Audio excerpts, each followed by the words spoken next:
आपको पता है कि बहुत सारे लोग नमाज क्यों नहीं पढ़ते? ये वीडियो बहुत खूबसूरत है, प्लीज जरूर सुन के जाइएगा। एक शख्स ने अपनी नमाज पढ़ने की वजह बयान की। उसने कहा कि मैं बहुत आसानी से नमाजी बन गया। उसके दोस्त ने पूछा कि वो कैसे? उसने कहा, एक दिन मैं क्लास में बैठा हुआ था तो दीन की बात हो रही थी, तो हमारे उस्ताद ने शागिर्दों से सवाल किया कि बताओ कौन लोग नमाज नहीं पढ़ते? तो एक ने जवाब दिया कि जो लोग मर जाते हैं वो नमाज नहीं पढ़ते।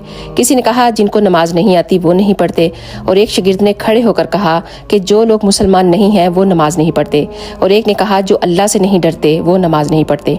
उस शख्स ने कहा कि मैं सोच में चला गया कि मैं इसमें से कौन हूँ? क्या मैं मर गया हूँ? क्या मुझे नमाज नहीं आती? क्या मैं अल्लाह से नहीं डरता? क्या मैं काफिर हूँ? नहीं, मैं तो इनमें से कोई भी नहीं हूँ। तो फिर मैं नमाज क्यों नहीं पढ़ता? वो शख्स अपने आप से सवाल करने लगा कि अगर मेरी कब्र में पहली रात मुझसे सवाल किया गया कि तुम जिंदा थे, तुम नमाज भी आती थी, तुम अल्लाह से भी डरते थे, तो बताओ फिर तुम नमाज क्यों नहीं पढ़ते थे? तो मैं वहाँ क्या जवाब दूंगा?